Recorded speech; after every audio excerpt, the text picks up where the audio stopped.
Hello everyone, as you all know, this is Nihar Katiwari. So guys, we are back with another video related to a series of company law, and in this part we are going to cover next topic. तो इससे पहले वाले parts अगर आपने नहीं देखे हैं तो प्लीज चैनल की प्लेलिस्ट में जाके जरूर चेकआउट करेंगे। आज हम नेक्स्ट टॉपिक के साथ मूव ऑन करने वाले हैं। टेलीग्राम इंस्टाग्राम में मुझे ज्वाइन कर सकते हैं। टेलीग्राम ग्रुप है commerce group SWNT। So without any further delay let's start this video. So now guys, in this video we are going to discuss the method of borrowing. हमने से पहले borrowing क्या होती है उसे डिस्कस किया था। आज हम समझेंगे किस तरीके से कंपनी जो है वो borrow कर सकती है। ठीक है, तो वन बाय वन डिस्कस करते हैं। Method of borrowing of a company. Almost all trading companies in the course of their operation stand in need for money over and above their paid up capital. They satisfy their financial need by borrowing from various sources. Such borrowing may be either for temporary purpose or for more or less permanent requirement. Her trading company को अपने operation को conduct करने के लिए अपने operation के दौरान पैसों की जरूरत पड़ती है, जो कि उसकी जो पेड अप कैपिटल उससे ज्यादा अगर जाती है तो ठीक है। अगर आपके पास कैपिटल है तो ठीक है, लेकिन अगर आपके पास कैपिटल जितनी उतना भी पूरा नहीं कर पा रहे आपके ऑपरेशन को, तो फिर आपको नीड होती है कि आप बोरो करो। तो इस तरीके की जो बोरोइंग नीड है वो आप बहुत सारे सोर्सेस से सेटिस्फाई कर सकते हैं। ठीक है, बोरोइंग या तो आपको कुछ शॉर्ट टर्म के लिए करनी है या तो लॉन्ग टर्म के लिए करनी हो सकती है। ठीक है, वो हम चीजें यहाँ डिस्कस करेंगे। तो कंपनी बहुत सारे मेथड अडॉप्ट कर सकती है अपनी लॉन्ग टर्म और शॉर्ट टर्म फाइनेंशियल नीड को पूरा करने के लिए। तो शॉर्ट टर्म और लॉन्ग टर्म बोरोइंग जो कंपनी की कैसी है, किस किस सोर्स से, जैसे अगर उसको कम समय के लिए पैसा चाहिए तो वो कहाँ से बोरो करेगा, और लंबे समय तक के पैसे चाहिए तो वो कहाँ से बोरो करेगा, वो हम डिस्कस कर रहे हैं।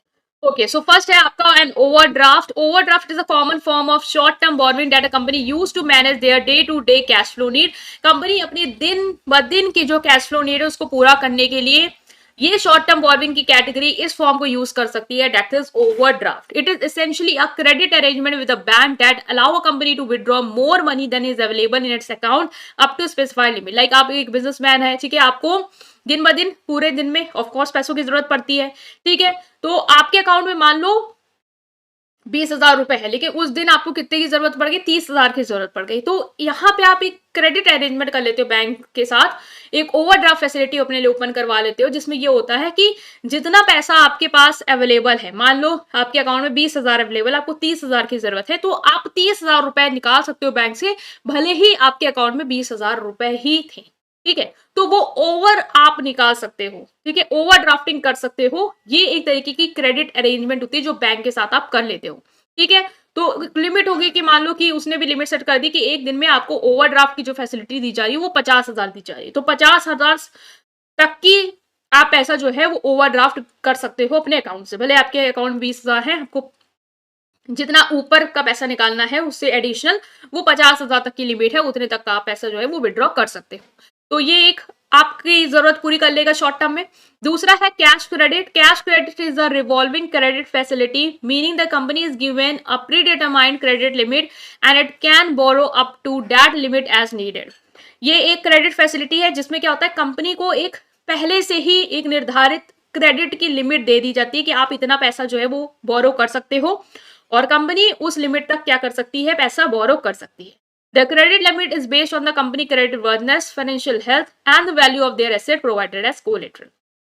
और जो ये कैश क्रेडिट की आपको फैसिलिटी मिल रही है वो कैसे मिल रही है, वो डिपेंड करती है आपकी कंपनी की वैल्यू क्या है आपके सोसाइटी में या आपके पब्लिक में। ठीक है, कितनी क्रेडिट वर्दनेस है, क्या उसका क्रेडिट रेशियो है, जैसे कि मान लो वो कितना ऐसा है कि वो जो है ना सिविल स्कोर होता है वो उसका कैसा है, फाइनेंशियल हेल्थ उसकी कैसी है, क्या वो अच्छे से काम कर रही है। कोई अगर कंपनी है जो फाइनेंशियली ब्रोकन है तो उसको लोग वैसे कैश क्रेडिट फैसिलिटी नहीं देंगे।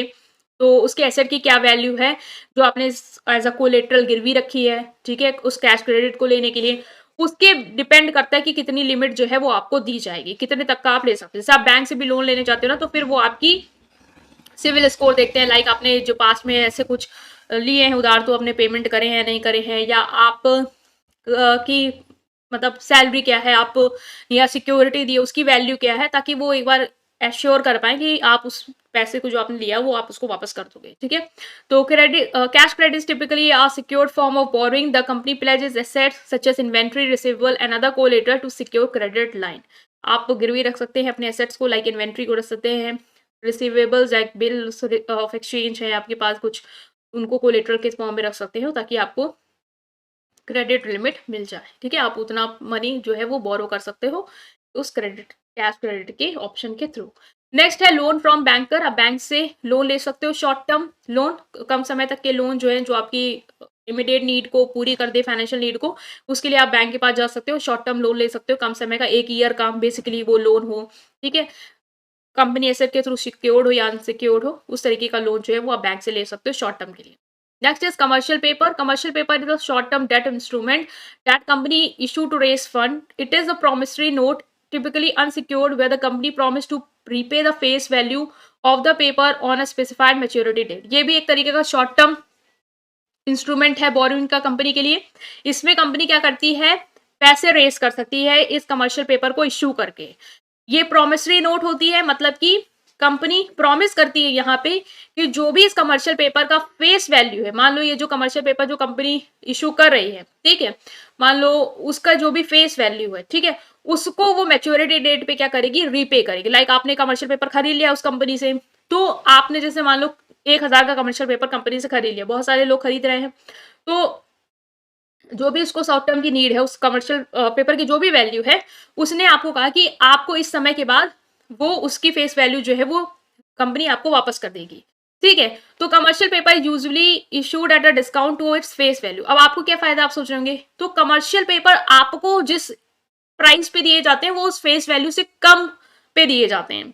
तो जब आप उस मैच्योरिटी डेट पे उस कमर्शियल पेपर का उनसे पैसे लोगे ना, तो वो उसकी जो फेस वैल्यू वो आपको देगी। भले उन्होंने आपने उनसे डिस्काउंट पे खरीदा, लेकिन आपको वो पूरा पैसा देंगे जितनी वो कमर्शियल पेपर की वैल्यू है। तो ये एक तरीके से आप इंटरेस्ट इतना अर्न कर सकते हो, जो भी ये डिफरेंस है कि जो आपको डिस्काउंट पे उन्होंने दिया, बाकी आपसे वो उसको खरीदेंगे, उसको जब आप रीपे वो करेंगे उस चीज का पैसा वो आपको पूरा करेंगे। तो आपको जो डिफरेंस वैल्यू है वो आपके लिए क्या है, एक तरीके का बेनिफिट है। Commercial paper provide company with flexibility in managing their short term liquidity. It allow them to raise fund quickly and efficiently in capital market without the need for lengthy boring process. आपको lengthy boring process करने की जरूरत नहीं है, यहाँ पे आप quickly fund जो है वो रेज कर सकते हो कमर्शियल पेपर इशू करके। लोग आएंगे आपके कमर्शियल पेपर को डिस्काउंटेड वैल्यू में खरीदेंगे, उसके बाद आपने जो डेट दी है उसके बाद आप उससे वो वापस लोगे, और जो फेस वैल्यू है, एग्जैक्ट जो वैल्यू है आपकी कमर्शियल पेपर की विदाउट डिस्काउंट, वो आप उसको दे दोगे। ठीक है, तो शॉर्ट टर्म में आपके पास पैसा आ जाएगा इस चीज को इशू करके। Next is short term loan. Company can obtain short term loan from financial institution such as bank. These loan are designed to repaid within a short period. ये वही है कि शॉर्ट टर्म लोन ले सकते हो bank से, और ये शॉर्ट पीरियड के लिए है। ठीक है, और शॉर्ट पीरियड में आपको जो भी इसका इंटरेस्ट वगैरह है वो देना है। तो जो भी टेम्पररी आपके पास कैश फ्लो का गैप है वो आप फुलफिल कर सकते हो शॉर्ट टर्म लोन लेके। Next is bill of exchange. A company can issue a bill of exchange to the buyer instructing them. Company जो है ना वो एक क्या कर सकती है, बिल ऑफ एक्सचेंज इशू कर सकती है बायर को, instructing them to pay a specified amount at a future date. The company can discount the bill with financial institution to receive immediate fund. मतलब क्या है कि company bill of exchange issue कर सकती है। बिल ऑफ एक्सचेंज क्या है, like कोई बायर है, आपसे उसने सामान लिया और उधार में सामान लिया, तो आप क्या करोगे, उस बायर को दे दोगे बिल ऑफ एक्सचेंज। ठीक है, उसमें लिख दोगे कि इतना आपने उधार हमसे सामान लिया है, इस डेट तक आपको ये पैसा देना है। ठीक है, तो वो बिल ऑफ एक्सचेंज आपके पास हो जाएगा, रहेगा। ठीक है, तो आप क्या कर सकते हो, मान लो आपने उसको स्पेसिफाइड डेट दी है, फ्यूचर में उसको इस तारीख तक देना है, लेकिन वो तारीख बहुत दूर है और पैसा आपकी रिक्वायरमेंट आपको अभी है। ठीक है, तो या तो आप तुरंत उनसे बात करो, वो आपको पैसा दे, लेकिन फ्यूचर डेट मेंशन तो वो तो उसी टाइम देंगे। तो आप इस केस में क्या कर सकते हो, आप बैंक के पास जा सकते हो और उन्हें वो बिल ऑफ एक्सचेंज दे सकते हो और उनसे डिस्काउंट में पैसा ले सकते हो। बैंक तो कुछ फायदा अपना भी लेखेगी ना। मान लो आपने जो बिल ऑफ एक्सचेंज लिए थे वो 10,000 रुपए की सेल करी थी क्रेडिट पे, आपने उस पे बिल ऑफ एक्सचेंज जो है वो लिए थे, जिसको आपने बायर से बिल ऑफ एक्सचेंज इतने आपने बनाया था और कहा था कि इतना पैसा जो है वो फ्यूचर डेट में जनवरी में इतने में आपको देना है। तो उसने क्या किया, आपने जो भी उधार दिया, लेकिन पैसों की जरूरत आपको आज पड़ गई, तो अब आप इतना वेट तो कर नहीं सकते कि उससे जाके पैसा उस डेट पे लूं। तो इस केस में आप क्या करोगे, बैंक के पास जाओगे और उसको ये बिल ऑफ एक्सचेंज दे दोगे। अब बैंक इस बिल ऑफ एक्सचेंज को अपने पास रखेगा और जिससे उससे पैसे लिए हैं वो उससे जाके वो पैसे ले लेगा। लेकिन अभी आपको जरूरत है तो आप बैंक के पास गए, आपने इसको डिस्काउंट कर लिया। बैंक ने क्या कहा कि मैं आपको पूरा 10,000 तो नहीं दूंगा, 5% जो है वो कट के देंगे आपको। तो 5% उसने अपना निकाल दिया, जो रिमेनिंग अमाउंट है उसने आपको वो दे दिया।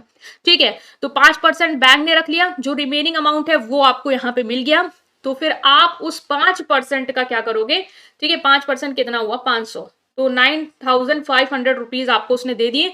अब वो 10,000 का बिलो एक्सचेंज रखेगा अपने पास, और जब फ्यूचर वो डेट आ जाएगी, तब वो जो रियल जिससे आपने एज अ अपना सेल किया था क्रेडिट पे, वो उससे बैंक जाके कांटेक्ट करेगा और उससे पूरा 10,000 रुपए ले लेगा, तो उसका ये जो फायदा है वो निकल जाएगा 500 रुपए का। तो बिल ऑफ एक्सचेंज इस तरीके से काम करता है, तो आपको डिस्काउंट करा सकते हैं आप उस बिल ऑफ एक्सचेंज को इमीडिएटली फाइनेंशियल इंस्टीट्यूशन से, ताकि आपको इमीडिएट फंड जो है वो मिल जाए। बाकी वो बैंक का काम है, रेस्ट वो उससे अपना पैसा वसूली करेगा, ठीक है। तो ये हमने डिस्कस कर लिया, बिल्स ऑफ एक्सचेंज आपकी शॉर्ट टर्म नीड को पूरा कर सकता है फाइनेंस की। नेक्स्ट इज प्रोमिसरी नोट, ये भी बिल ऑफ एक्सचेंज की तरह ही होती है। Promissory note are written promises to pay a certain amount on a future date. Company use promissory note as a short term borrowing either by negotiating them directly with the creditor और by discounting. ये भी promissory note भी same bill of exchange का तरह काम करती है, इसमें भी आप कंपनी प्रॉमिस करती है, ठीक है। कंपनी प्रॉमिसरी नोट में ये पूरा ले लेती है कि आप जो है जो पैसा आपको उधार में दिया, सामान उधार में दिया गया, या उसका आपको अमाउंट जो है वो इस डेट में पे करना है।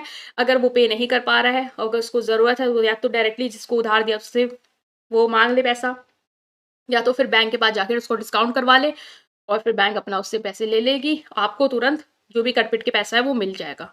तो ये था आपका शॉर्ट टर्म बोरोइंग के सोर्सेज। नेक्स्ट है लॉन्ग टर्म, कहाँ से बोरो कर सकते हैं, लाइक लॉन्ग टर्म के लिए आपको रिक्वायरमेंट है 1 ईयर से ज्यादा, तो कंपनी कहाँ से फाइनेंस को ला सकती है। पहला है bank loan, company can secure long term loan from bank to fund major project, जैसे कोई एक्सपेंशन करना है या कैपिटल एक्सपेंडिचर करना है, बड़ी बड़ी मशीन खरीदनी है, तो वो लॉन्ग टर्म लोन ले सकती है बैंक से।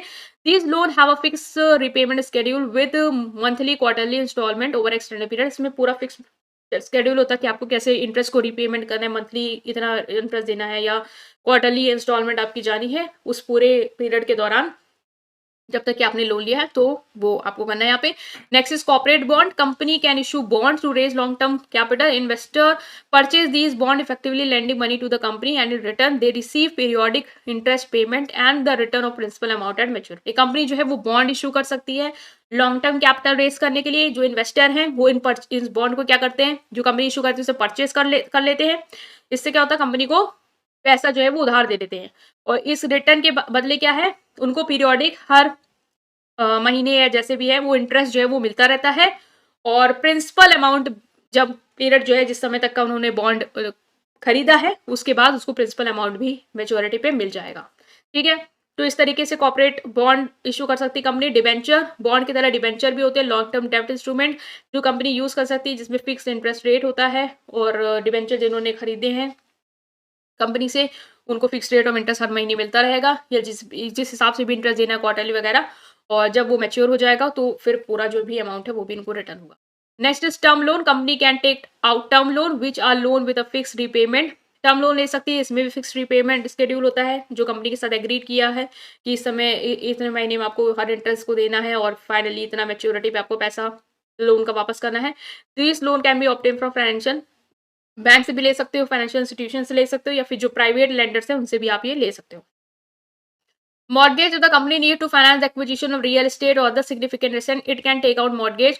These assets serve as a collateral and the company repay the loan over the extended period. Mortgage के बारे में आगे डिटेल में पढ़ेंगे। यहाँ पे ये है कि मॉर्गेज भी एक शॉर्ट टर्म बोरोइंग का लॉन्ग टर्म बोरोइंग का सोर्स हो सकता है, ठीक है। जो भी आपको रियल एस्टेट लेना, लाइक आप कंपनी को बिल्डिंग लेनी है, तो उस बिल्डिंग को खरीदने के लिए या जो भी एसेट उसको खरीदने है उसके लिए वो क्या कर सकता है, मॉर्गेज ले सकता है। मतलब कभी कभी क्या होगा कि उस बिल्डिंग को लेने के लिए उस बिल्डिंग को ही उसने गिरवी रख दिया है, और उस पे उसने लोन जो है वो करवा लिया है, तो फिर वो कंपनी जब तक रीपे नहीं कर देती है उस लोन को, तब तक वो बिल्डिंग जो है जिसके पास आपने वो गिरवी लगाई वो उसकी ही है। जब आप रीपे कर दोगे तो वो जो है वो आपको मिल जाएगी। तो इस तरीके से मॉर्गेज, इसको पूरा डिटेल में आगे पढ़ेंगे फर्दर। बहुत क्राइटेरिया होते हैं, बहुत अलग अलग टाइप के भी होते हैं, तो इसका डिटेल में देखेंगे। Then government loan and subsidies, some government offer long term loan and subsidies to company. Government भी लॉन्ग टर्म लोन या सब्सिडीज देती है कंपनी को उन प्रोजेक्ट के लिए जो इकोनॉमिक डेवलपमेंट गोल या स्पेसिफिक इंडस्ट्री को प्रमोट करते हैं उसके रिगार्डिंग, ठीक है। तो गवर्नमेंट भी कहीं ना कहीं सहायता कर देती है, तो उससे भी पैसा जो है वो उनको मिल सकता है, लेकिन वो यही है कि कंट्री के इकोनॉमिक डेवलपमेंट गोल से मिलता जुलता प्रोजेक्ट हो तो वो आप पे पैसा लगाएगी, आपको लोन दे देगी, या किसी स्पेसिफिक इंडस्ट्री, हैंडीक्राफ्ट इंडस्ट्री उसको प्रमोट करी, उसके रिगार्डिंग आप कुछ कर रहे हो, तो फिर वहां आपको पैसों की जरूरत है तो वो आपकी हेल्प कर देगी। तो ये क्राइटेरिया है। सो आई होप कि आपको समझ में आया। स्टिल कोई भी डाउट है उसे कमेंट सेक्शन में पूछेंगे, वीडियो को लाइक करेंगे, चैनल को सब्सक्राइब करेंगे, और अपने फ्रेंड के साथ इस पूरी प्लेलिस्ट को जरूर शेयर करेंगे। Thank you.